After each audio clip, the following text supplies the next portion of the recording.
கர்த்தர் நோவாவை நோக்கி, நீயும் உன் வீட்டார் அனைவரும் பேழைக்குள் பிரவேசியுங்கள். இந்த சந்ததியில் உன்னை எனக்கு முன்பாக நீதிமானாக கண்டேன்.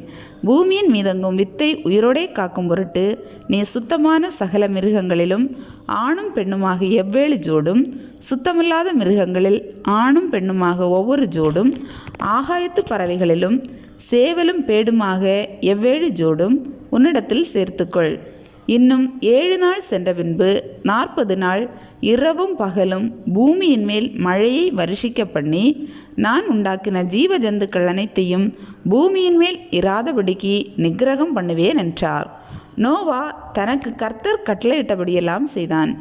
ஜலப்பிரளயம் பூமியின் மேல் உண்டான போது நோவா 600 வயதாயிருந்தான்.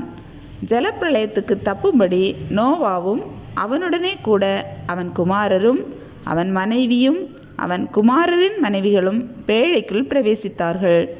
தேவன் நோவாவுக்கு கட்டளையிட்டபடியே சுத்தமான மிருகங்களிலும் சுத்தமில்லாத மிருகங்களிலும் பூமியின் மேல் ஊறும் பிராணிகள் எல்லாவற்றிலும் ஆணும் பெண்ணும் ஜோடு ஜோடாக நோவாவினிடத்தில் பேழைக்குட்பட்டன.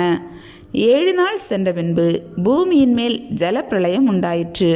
நோவாவுக்கு 600ஆம் வயதாகும் வருஷம் 2ஆம் மாதம் 17ஆம் தேதியாகிய அந்நாளிலே மகா ஆழத்தின் 100 கண்களெல்லாம் பிளந்தன. வானத்தின் மதகுகளும் திறவுண்டன. 40 நாள் இரவும் பகலும் பூமியின் மேல் பெருமழை பெய்தது. அன்றை தினமே நோவாவும் நோவாவின் குமாரராகிய சேமும் காமும் யாப்பேத்தும் அவர்களுடனே கூட நோவாவின் மனைவியும் அவன் குமாரரின் 3 மனைவிகளும் பேழைக்குள் பிரவேசித்தார்கள். அவர்களோடு ஜாதி ஜாதியான சகலவித காட்டு மிருகங்களும் ஜாதி ஜாதியான சகலவித நாட்டு மிருகங்களும் பூமியின் மேல் ஊறுகிற ஜாதி ஜாதியான சகலவித ஊரும் பிராணிகளும் ஜாதி ஜாதியான சகலவித பறவைகளும் பலவிதமான சிறகுகளுள்ள சகலவித பட்சிகளும் பிரவேசித்தன. இப்படியே ஜீவ சுவாசமுள்ள மாம்ச ஜந்துக்களெல்லாம் ஜோடு ஜோடாக நோவாவினிடத்தில் பேழைக்குள் பிரவேசித்தன. தேவன் அவனுக்கு கட்டளையிட்டபடியே ஆணும் பெண்ணுமாக சகலவித மாம்ச ஜந்துக்களும் உள்ளே பிரவேசித்தன. அப்பொழுது கர்த்தர் அவனை உள்ளே விட்டு கதவை அடைத்தார். ஜலப்பிரளயம் 40 நாள் பூமியின் மேல் உண்டான போது ஜலம் பெருகி பேழையை கிளம்ப பண்ணிற்று. அது பூமிக்கு மேல் மிதந்தது. ஜலம் பெருவெள்ளமாகி பூமியின் மேல் மிகவும் பெருகிற்று. பேழையானது ஜலத்தின் மேல் மிதந்து கொண்டிருந்தது.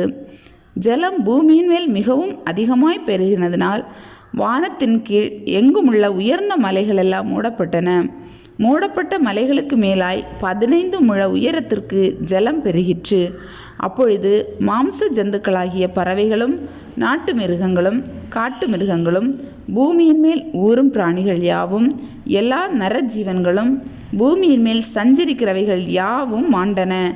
வெட்டாந்தரையில் உண்டான எல்லாவற்றிலும் நாசியிலே ஜீவ சுவாசமுள்ளவைகள் எல்லாம் மாண்டு போயின. மனுஷர் முதல் மிருகங்கள் ஊறும் பிராணிகள் ஆகாயத்து பறவைகள் பரியந்தமும் பூமியின் மேல் இருந்த உயிருள்ள வஸ்துக்கள் யாவும் அழிந்து அவைகள் பூமியில் இராதபடிக்கு நிக்கிரகமாயின. நோவாவும் அவனோடே பேழையில் இருந்த உயிர்களும் மாத்திரம் காக்கப்பட்டன. ஜலம் பூமியின் மேல் 150 நாள் மிகவும் பிரவாகித்து கொண்டிருந்தது.